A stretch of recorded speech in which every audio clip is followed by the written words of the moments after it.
Welcome to Better Relationships, Better Life, where relationships expert Judy K. Herman and her guests share insights that can help you move through conflicts in your 9-to-5 jobs and your 24/7 lives. Crack the clarity code and create deeper connections beyond the messiness of relationships. Here's your host, Judy K. Herman. This episode is a little different because I'm the one on the other side of the microphone. When my colleague Rebecca Green and I interviewed each other for each of our podcasts, we both felt this energy between us. Actually, Rebecca's questions really opened me up. In fact, I shared things that immediately made me think, ooh, did I share too much? Should I have said that?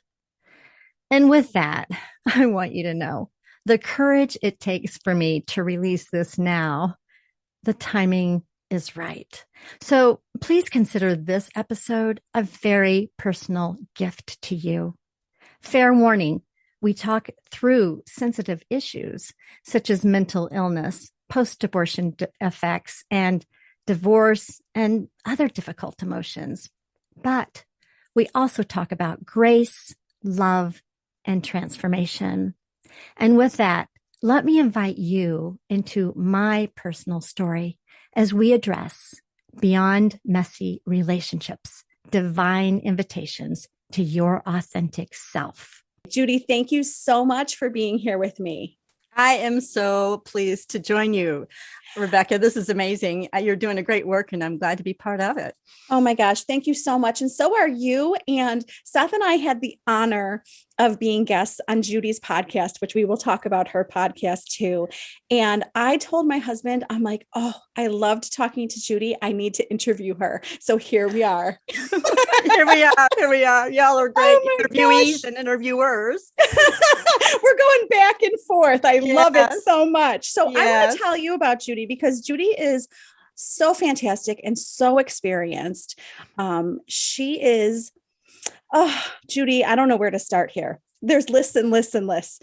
Judy inspires executive women with resistant spouses to unlock the power of their authentic selves in order to live peaceful, purposeful, and positive lives without regret. She provides keynote addresses, seminars, workshops for companies who support women in leadership while honoring authentic work relationships and cultures. Her clinical and personal experience enhance her work as an executive coach, providing skills and resources that change organizations and family trees. Judy is a counselor, speaker, and author. Her credentials are endless. Oh my gosh, she's a national certified counselor. She's a licensed professional counselor, mental health service provider, approved supervisor, licensed professional counselor in Georgia, Imago relationship therapist, and she's trained with world-renowned marriage and relationship experts. Judy, I think I read that you had over 40 years of experience. Is that right? Okay, let me clarify. 40 years. 40 years of marital experiences, married to two separate husbands, not at the same time. Gotcha. One a 3-decade-old marriage, the other one a 10-year. And so I include all of that. So I have been a therapist officially, since 2006. I did a lot of volunteer work, but I tell people my first career was raising 4 kids in that first marriage, and they're now grown adults, and I have 5 grandchildren. So yes, I just kind of accumulate all of this together. Yeah. Well, that is definitely all experience. You can say I got married when I was 12. How about that? I think that I was going to say, how the heck have you been married that long? You could not be married that long. You know, you have had, I'm going to show you for those of you watching on YouTube, this is Beyond Messy Relationships. This is her book. If you can see it, if you can't see it, you can look it up. Judy, where can they get your book? They can get it wherever books are sold. I must tell you, there should be on your book this. Okay, this Academy. Yes. I don't know why yours didn't have that. Maybe I have Seth's first copy. No, maybe you sent me this copy, didn't you? I should have put my sticker on here, but anyway, that was after they were printed and but that's okay though. I mean, the content's still the same. But yes, you can get it in all formats: Audible, Kindle, and also print version. If you want an author signed copy, you can go to my website, judycounselor.com. I actually have a book bundle too, Rebecca, so people can get the book, plus they can get some questions to ponder because it will make you ponder the storyline. I hope as a therapist at the beginning of each of the chapters, but it is an intense and dramatic memoir. And most therapists who write books will write about the intense and dramatic stories of their clients and not themselves. So I decided to write my intense and dramatic story, but it illustrates something bigger. And so, yes, there's other resources that you can get a book bundle and an author signed copy. Yeah. It was fantastic. I got to talk to Judy a little bit before we started recording, and I told her, you know, that a book is good when I read it in 3 days. I mean, I didn't want to put it down. Seth and my husband and my kids were trying to talk to me, and I'm like, will you let me finish this book? It was so good. I promise you, you will love it. You will be inspired. You will learn things. And I got to learn about Judy's journey, which is amazing. Judy, oh my gosh, I didn't know where to start with this question, but I really want to know your journey to become a therapist. Like, what inspired you to get there? Can you tell us? Yes. And there is a deep story, and it goes deeper into the book about how I got started. So yeah, I got married at 22, had my 4 kids, and it seemed like there for a while that you might look at fertile in the dictionary and see my name there, because I was either birthing babies or nursing, and it just they're like 2 and 3 years apart. So anyway, I love my children, and I really resonate too with you, Rebecca. You love your motherhood and love that role in your life, and it is very joyful, and then it can be very challenging and all of that. So yeah, and there was a secret and a place of shame that I was holding in my life for quite some time. And it wasn't until 9 years into the marriage when I had my two daughters, and they were toddlers. And this is where there was a deep spiritual experience that I had. I woke up one day, and it was like almost, Rebecca, it was like almost like an out of body experience. I thought, what am I doing here? It's kind of like I was looking down on my life, and I saw that I had these 2 beautiful daughters and this wonderful husband and this marriage. And I just, there was this separateness. I thought, I don't belong here. And I was keeping a secret. I was keeping a shame secret that didn't come out until later. And it was a huge risk for me to reveal that, because my former husband in my first marriage thought that I was a virgin. We grew up in a very conservative Christian. I mean, I live in the belt buckle of the Bible Belt South. So, but very conservative, and, you know, you got to be pure. And, you know, I was keeping that secret, but there was something even much deeper than that. And so we went out to eat one day, and it's amazing how much you can live your life. I want to speak to listeners because, you know, we do a lot of, we have our own addictions, right? I mean, some people may not have alcohol or drug addictions, but we work really hard, and then we kind of miss our lives or a deeper place. But anyway, I say all that to say, I took a risk of faith, and huge risk, because I didn't know if I would still have my family and my daughters. But my husband and I went out to eat, and I said, there's something that I need to tell you. And he looked at me, and, you know, he knew there was something seriously wrong, thought I was having an affair or something. And I said, no, it's not that. And I said, and I was very emotional. I said, I wasn't a virgin when we got married. And he said, first thing he said was, how did you keep from getting pregnant? And in that instant, I said, I said, I didn't. I had an abortion. So, and I know maybe even some of your listeners hearing this story, it might be a real gut punch for you. I want to let you know that if you're holding a secret, and whether that is an abortion, whether that is, being molested as a child, whatever that place of shame is, go to a therapist, go to someone you can trust. And especially because this energetic place of like this energetic secrecy, it's like, kind of like a beach ball, Rebecca. It's kind of like going out and being, in the ocean and this big beach ball, and you're holding it down. Nobody sees it. But as time goes on, it's going to bubble up.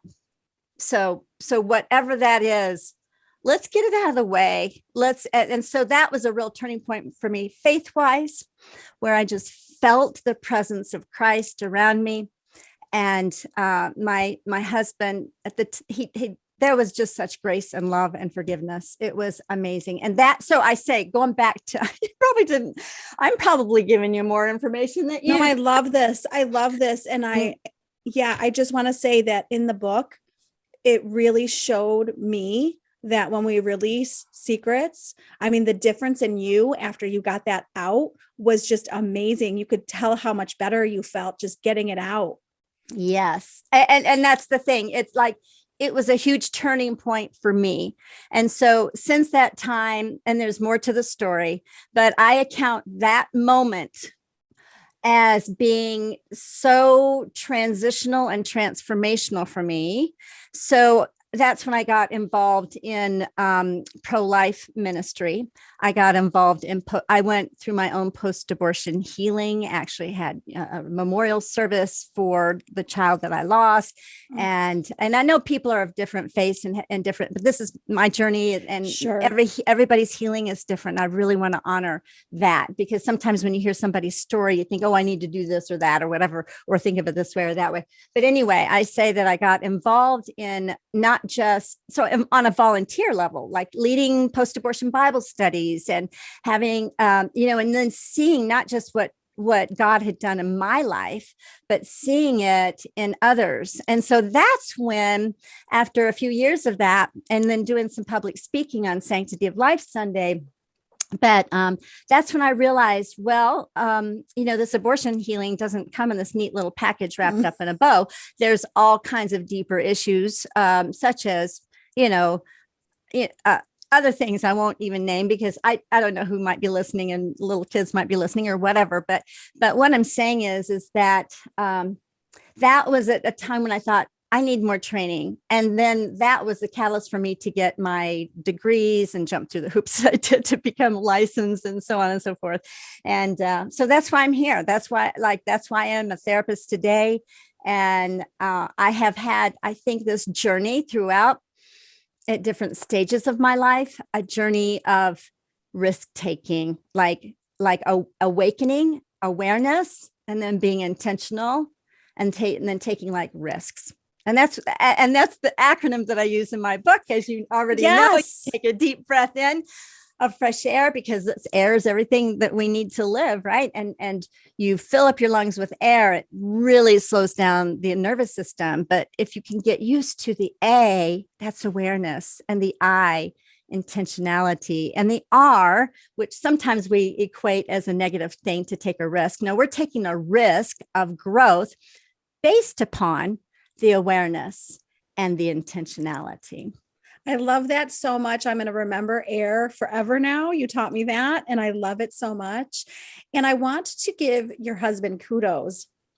I was actually just at coffee with my girlfriends, telling them about your book. And I was telling them all about your husband and your journey with him. And I, want to give him kudos for allowing you to heal and educate others. I felt it was healing you, and it was like an awesome coping strategy to get all of that out. But I also felt like, wow, she is really educating people. And thank you to him for allowing you to share all of that. Absolutely. It was huge. And for several years. So here's the thing. We will experience some transitional moments. Everybody has them. It's a matter of going back in your timeline and identifying and raising our level of awareness. But we're all on this human journey, and we all have points that we can identify that have been turning points. To me, I call them divine invitations. Oh, I love that. Yes. And that's the sub title of my book, Divine Invitations to Your Authentic Self. By the way, I know you're Jewish, and Rabbi Rami Shapiro is also one of my endorsers. So anyway, it's very ecumenical as well, my book. So I just want to let folks know that, even though I come from a Christian background. So yes, what I'm saying is we all as human beings have choices, and we don't even realize sometimes how the magnitude of even very small choices might be in your life. So I know that my first husband, yes, at that moment, it was a divine moment I'll never forget. And it was the most, I don't know, maybe even to this day, the most transformational for me. So we all have these moments, and then we all have choices after those moments. And what direction are you going to be heading into? And this is where I think, some people that are like, if we were to make it really simple and have right on one side and wrong on the other, like which direction are we heading into? Some people live with chronic guilt. Well, what's the purpose of guilt? In my opinion, I think it is to get our attention, to head in the correct direction that we're to be in our path and our journey in life. And when we're heading in the other direction, it's an opportunity. Like, we're not really designed to live with chronic guilt. We are designed like guilt. Okay, here it is. Well, let's, where are we going and where do I need to go? And then let that guilt go. And otherwise, it really is very damaging. Agree. Mm-hmm. Well, your story of your relationships is inspiring, and your faith is inspiring. And I know that there's listeners who are married to people with a mental illness, mm-hmm. And I know what you have gone through. Can we give some advice to them? Yes, absolutely. So yes, my second husband, we met through ballroom dancing. Extremely brilliant man, had awesome rhythm too, by the way. That's a good sign. And we could just like move. There was, some people that you meet, you just flow, like you flow. Yes. And you know what that's like, right? Yes. And so, and he was I was attracted to him because he told me right away. I mean, just as like we had a friendship for quite some time before actually getting even romantically involved with each other. But he said up front, I've got bipolar disorder. He found out as a mental health therapist. I tell people that, no, he did not used to be my client. That's funny. I mean, that was him, though, that we could joke around like that. But he was extremely brilliant and had bipolar 1, which, you and I know about, but maybe the audience doesn't. But that's the more severe form of bipolar. And also psychotic features. Well, it had been like 16 years or 13 or something like that, many, many years since he had had an episode. But he was religious about his doctor appointments, his therapy appointments. He was a mental health advocate. So those that are living with someone who has a mental illness, that person needs to take responsibility for their own healing, wellness, their own journey. Like if you're policing your spouse to take their medication or nagging them to go to the doctor or their therapist, like that's not a good scenario. Okay. So we all have responsibility, whether it's a mental illness, whether it's a physical illness. If we've got something and we need to go to the doctor for, nobody can do that for you except the person. Okay. So that's one thing I've learned in my journey, even as a therapist. I think you probably relate to this. I'm thinking, Rebecca, but we are people helpers. Yes. But there is this separation. We cannot do, this is what I've learned. You cannot do for another human being what only they can do for themselves. Like you cannot think another person's thoughts. You can't, feel another person's emotions or make another person's choice for them. That is the perfect advice. And you were really trying to do the work in your book for both of you. Like we all, everyone who reads your book takes the journey with you, where you're realizing in your book that you're trying to do marital work for both of you, which isn't possible. Well, I'm telling you, okay, and my Better Relationships, Better Life podcast, episode 10. Yes. No, episode 9 and 10, 9, 8 and 9. Stan Tatkin. He says it's like one hand clapping. It's the sound of one hand clapping. Yes. I thought, oh my gosh, that's brilliant. I just listened to him. I just listened to him with you. I just listened to you interviewing him. That was an excellent interview. And yeah, we need two hands to clap.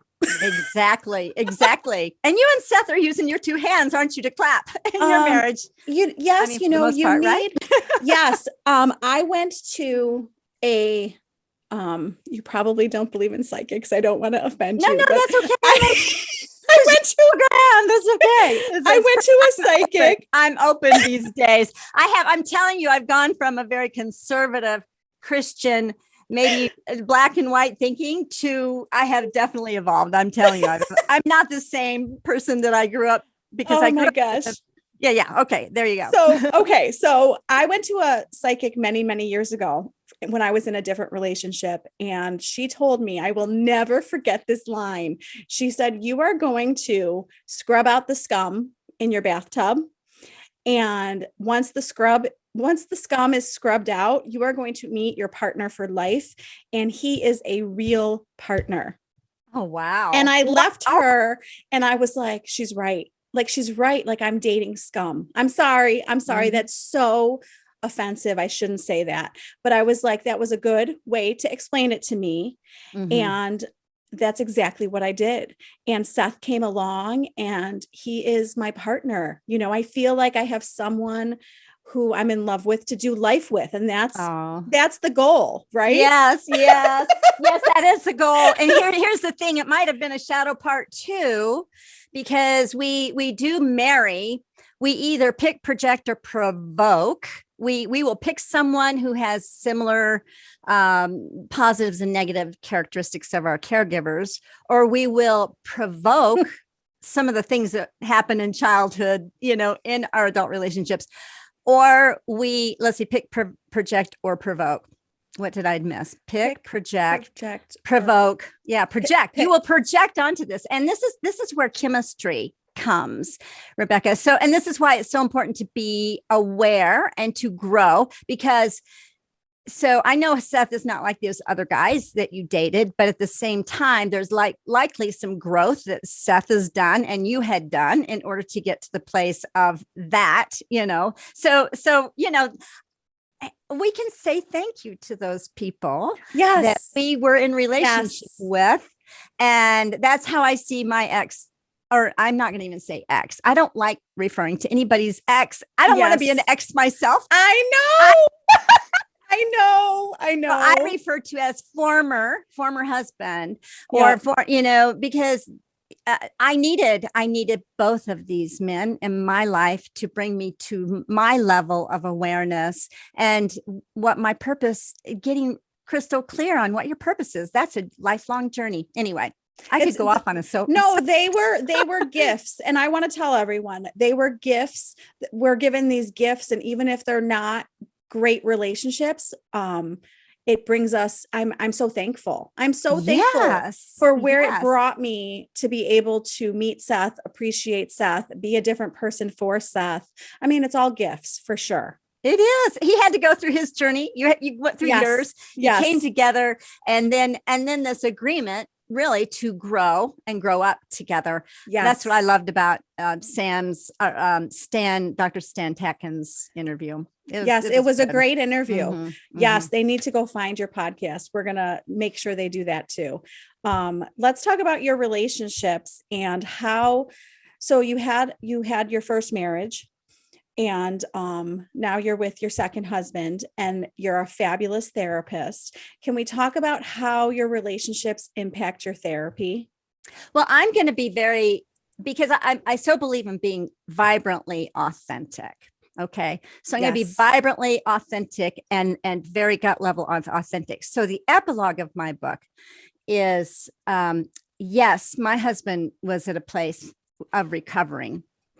And So the epilogue, and he was my biggest cheerleader. I wrote the book not knowing if my marriage was viable or not. Absolutely. And I'm telling you, in 2020, so the book came out in 2019, we had a book launch in Chattanooga, and it was called Beyond Messy Experience. And it was, it was really cool. Anyway, he was my biggest cheerleader in writing and reading the book. And he had read it manuscript because anyway, he read the manuscript after the manuscript was already written, because my writing coach said, Judy, don't let anybody that you live under the same roof with read anything, because you don't want to be influenced. You want to speak your truth. Right. So anyway, he read it and I thought, oh my gosh. But he read it and with tears in his eyes, and we hugged each other, and he said, maybe this will keep me from getting sick again. Because my catalyst for writing the book, I want your audience to know, is his psychosis that happened in 2014 was the first one, in which he was out of tune with reality. I didn't know whether I was going to be a widow because he had had a horrible car accident, almost died, or whether I was going to be a quote unquote twice divorced relationship therapist. I was fearful. So anyway, to make a long story short, he recovered to a certain extent. He had another episode in 2017, and that was the time that I thought, I cannot not write this book. And I needed a holistic view of it was very transformational to write. Okay, going back to your original question and my current relationships, I lost my husband in 2020 to his mental illness, not to death, but to his mental illness. So I know this might be a gut punch even for you right now, Rebecca. I'm so sorry.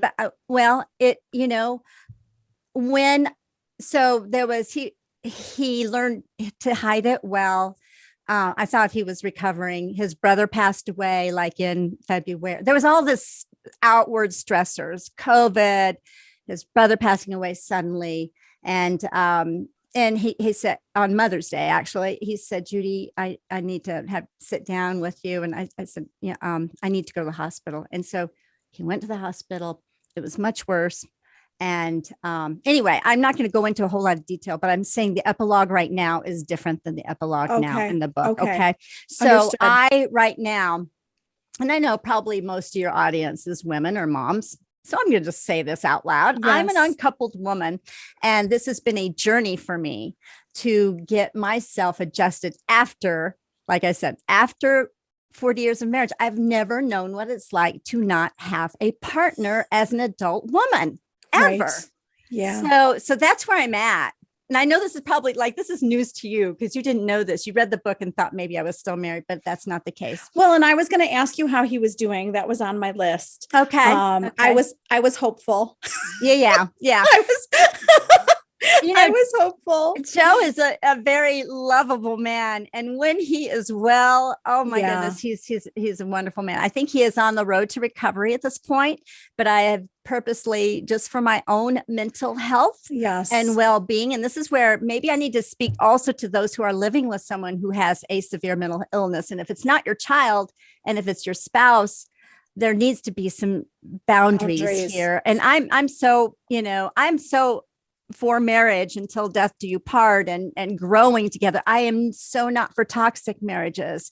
And if you're in a toxic marriage and you have stress day in and day out, and Stan Tatkin will also testify to this, and others do, stress is going to kill you. Yeah. Stress is going to shorten your life.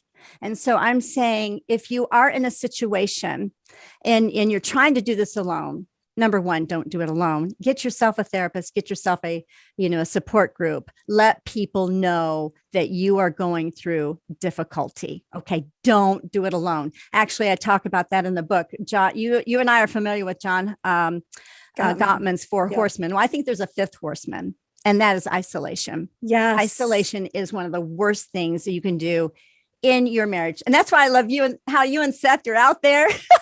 You're letting people know your real life. Right. And, but so many of us that are living in because I had to struggle with this. I mean, here I've got all these initials by my name. I am, this therapist, and people are looking to me for wisdom, and I'm meeting in front of people, and I'm thinking, oh my gosh, if they only knew. So that is called Imposter Syndrome. We put a label on that. I had to go through that. And so when I knew that my now former husband, when I knew Joe wasn't coming back, and I knew that the marriage was totally not viable, I had to go out on my back deck. I looked up at the sky, and here I already wrote my book, divine invitations to your authentic. Lord, I just had to look up, and I said, Lord, here I am. So I'm open about this. It's been quite a journey. It's been a hellish of a journey that last time, but I knew what my limits were as a human being. And so that's why today I can do these interviews. I'm going to write more books. Yes. Yes, please. And I'm getting my voice out there because your life is valuable. And that's a real core message of my book, Rebecca, is like, you are so worthy. You are so worthy and lovable. And you are a person of dignity. And what we need, this is my passion, is to create relationships in such a way that your human dignity, value, and worthiness comes out. And that's my mission. Oh my goodness gracious. You are doing such good work in this universe. I hope that you know that.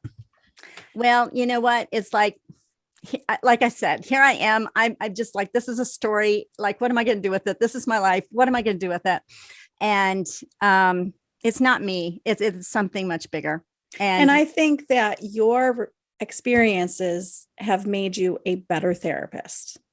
Well, yeah, better therapist. And but I guess a better human being. I was just going to say better person, better therapist, right?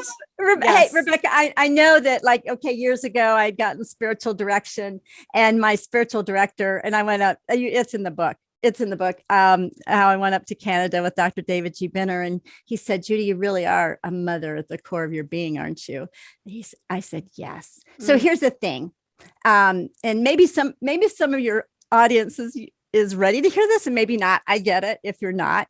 But yes, I woke up on last Mother's Day, and I've got 4 beautiful grown adults, and they've got wonderful families. I love them to death. But I went out on my back porch again, or my back deck, and I looked up at the clouds, and it was Mother's Day. I said, thank God I'm more than a mother. And so I say that too about being a therapist. Thank God that I'm more than a therapist. Like a therapist doesn't, and that's the thing. We have to get over ourselves. We have to get over the roles that we play, as deep as they are. And as much as we identify and over-identify with our roles, the initials but behind my name, so what? I'm a human being. If all of that were stripped away, my life and my soul matters. And so that's kind of how I see it. Anyway, that's that might be too philosophical or no, more than you wanted. I'm following you. I have a girlfriend who asked me what the meaning of life is. And I said to her, it just came out, it was like, sometimes you don't even think it's you answering. It was like, it just came out. I didn't even think. Yeah. And it was to be the best version of ourselves, to just keep right. And as I'm reading your journey, it's like, you just keep getting better. It's like everything that we go through just keeps making us better. And we have a choice with that too, Rebecca, right?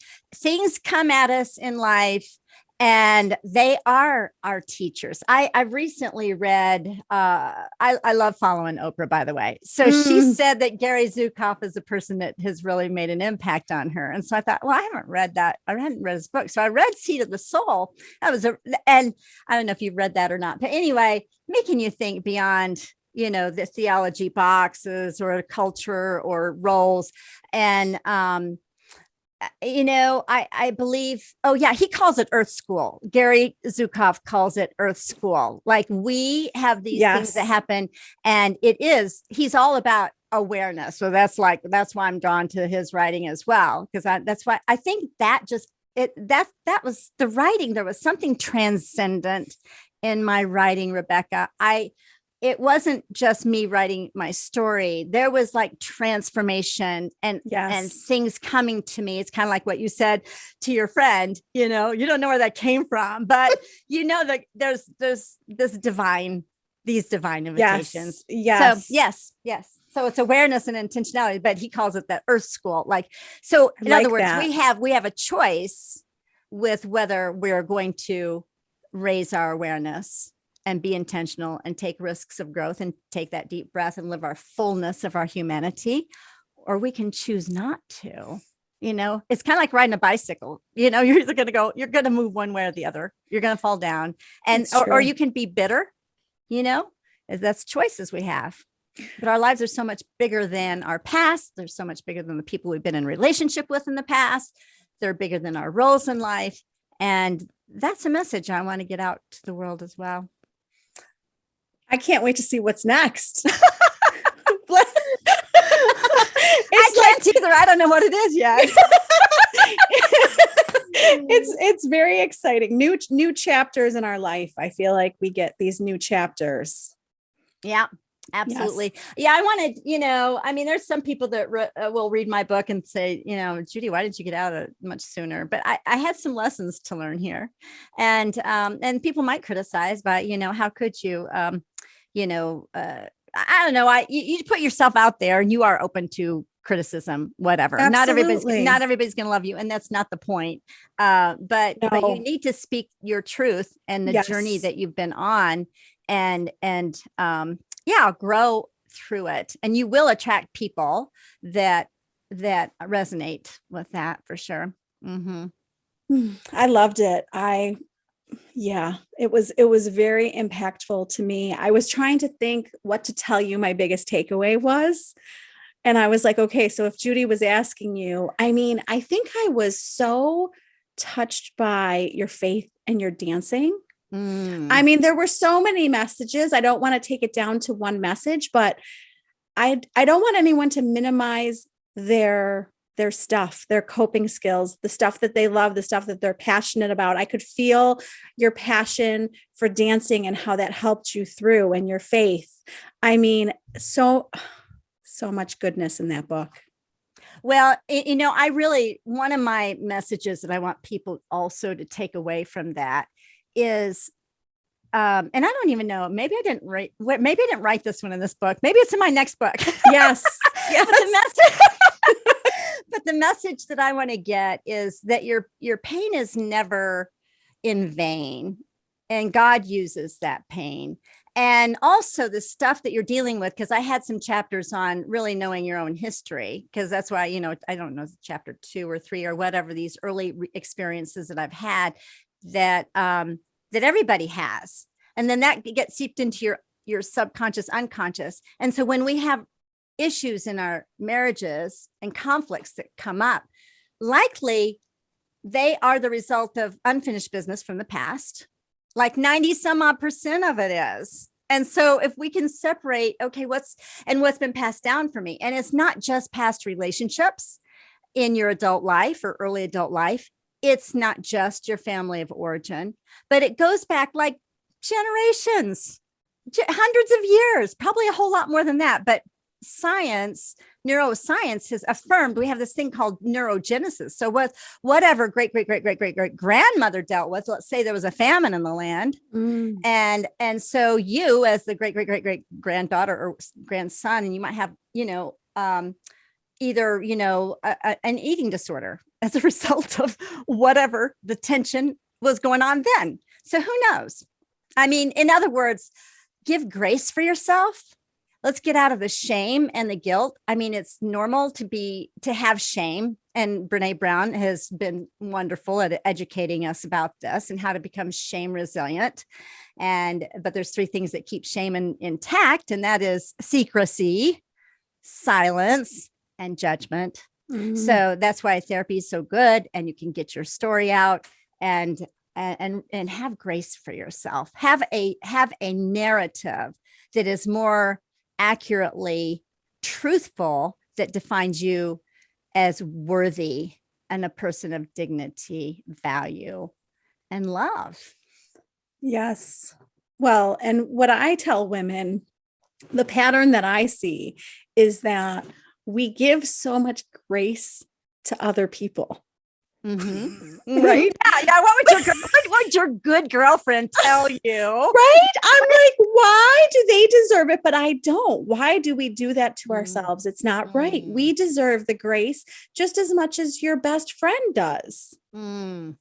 And here's the thing. I mean, the older you get, then the more memory we have built up, the more data we have in our brains, right? One of the exercises that I give to my couples, especially if there's the four horsemen that's roaming around there and they don't have really very much goodwill for each other. I asked them to get a picture of themselves when they were like 5 and to frame it in like a 5x7 or something like that. So to be able to see that adult, maybe mean looking body, but see your spouse as a child. Not that you want to enable them to be childish, but right. You love your kids. You know what that's like to love your kids. Yes. And to be able to see them and to realize, oh, there's a scared child inside of here. How can I, and I'm scared too, like maybe even seeing yourself that way, but realizing, okay, what does this child need? And how can I put that past in the past and live my adult life compassionately and empathically?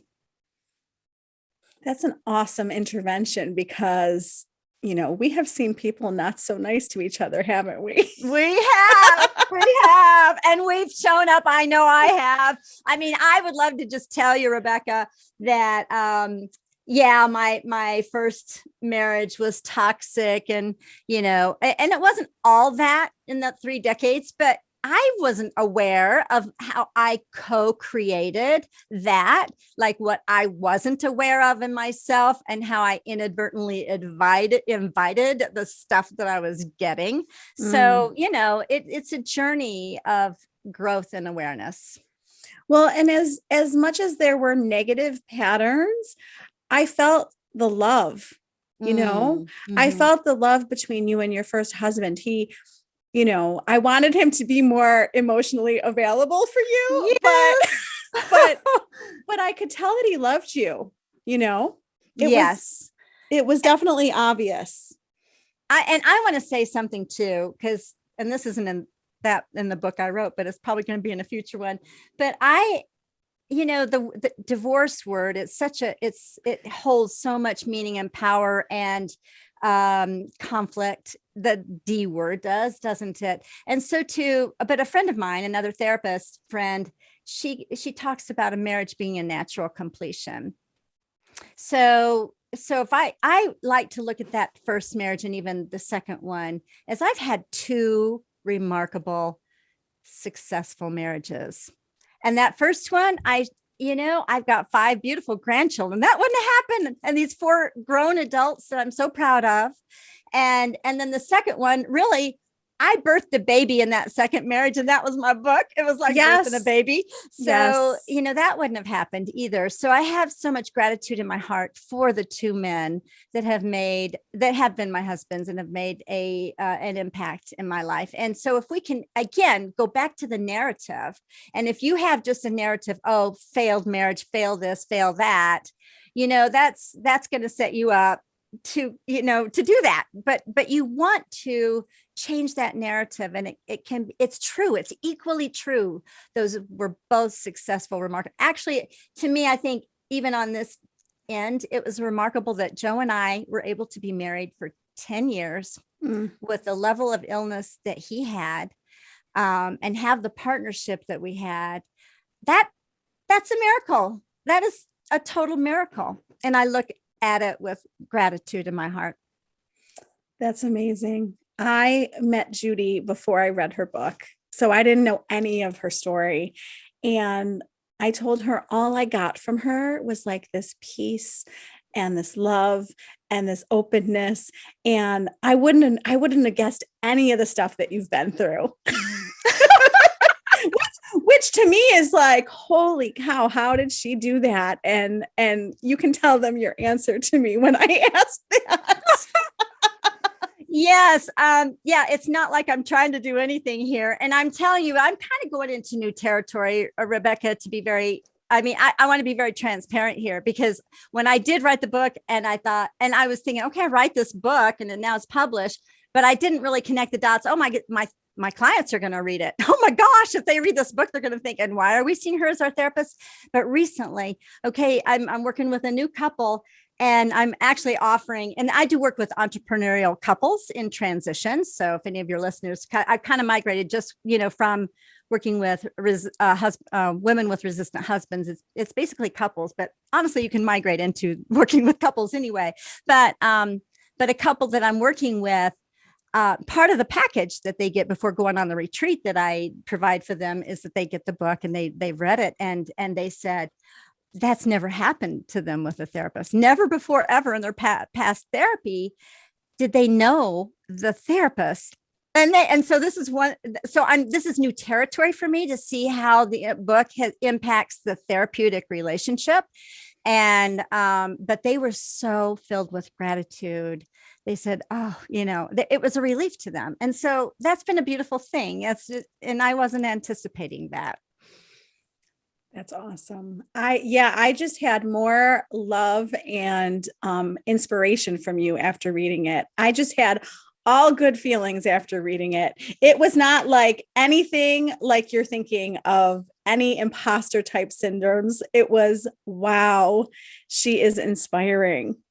And I want to read more. So I hope that there's more. I hope. Yeah, there is more. And there, you're inspiring me. I need to just do it. But there were times writing this book, I knew it needed to be written, and I would wake up early in the morning. I would probably put in, 4 hours in the morning and another several hours in the afternoon. I was drawn to it. It was like, and I did have some good writing, coaching along the way too. So that helped, because I wanted it to be, even though it's my first book, I have a booklet that I wrote, digital, but I wanted it to be a good, quality book, first read.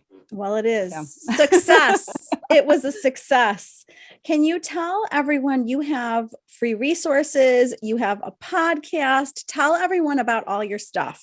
Yes, you can go to judycounselor.com and take a free relationship stress quiz if you want to just kind of see where you are in your relationship and answer it according to how you're experiencing the relationship.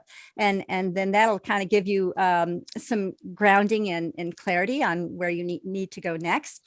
And of course, I do offer consultations for those who are, and a complimentary discovery call for those that are interested in working with me further. I have, in addition to my counseling, I also provide coaching as well. I've got a remarkable coaching program. It's my own proprietary methodology called Show Up and Be You, Stop Walking on Eggshells and Live Your True Life. I love that. I'm excited about that. And then, yes, of course, I am so energized by my podcast called Better Relationships, Better Life. So it is for entrepreneurial couples that are in transition. And I have marriage experts, and I have couples such as you and Seth, but those who have a track record of growth and resilience and that can show up real, as is who I am interviewing. So yes, I would love to meet you there. And I'm on LinkedIn, I'm on Facebook, and all of that too. I can have you put those in the show notes if you want. Absolutely. The book is awesome. Go get the book. The podcast is awesome. I've been enjoying her podcast. Go listen to the podcast. Go find her everywhere. Judy, I can't thank you enough. This has been so wonderful. So wonderful. I forgot to mention one other thing. Yeah. That I'm developing in this year to do more of. And that is, you can go to judyspeaker.com and get information if you are a company owner and you would like more, speaking and facilitating of your organization. I'd be glad to show up and we can have a talk. That's awesome. Well, I appreciate you sharing your story, your wisdom, your inspiration. I appreciate all of it. Oh, thank you so much. And Rebecca, you are just a beautiful soul yourself, I can tell. And I just, when I first met you on my podcast interview, I thought, I just love the energy that and the work that you're doing. I love it how you are showing up for your listeners as a mom and being real. Like, I'm so attracted to that for sure. Me too. Me too. Our energies go well together. They do. They do. I feel like you're a soul sister here. I know. Oh my gosh. Thank you so much. I've loved this. So this is Rebecca Green reminding everybody to spend every day laughing, learning, and loving. I'm so glad you listened. If anything here touched you personally, please don't hesitate to reach out, because I believe this is a divine invitation. Be assured that I read every comment from those who share their takeaways by filling out the form on the website, betterrelationshipsbetterlife.com. I would absolutely love to hear from you. And next week, I'll interview author Jude Walsh, who wrote the book, Post-Divorce Bliss. Until then, I would absolutely love for you to share, subscribe, rate, and comment in the streaming platform of your choice. See you next time on Better Relationships, Better Life.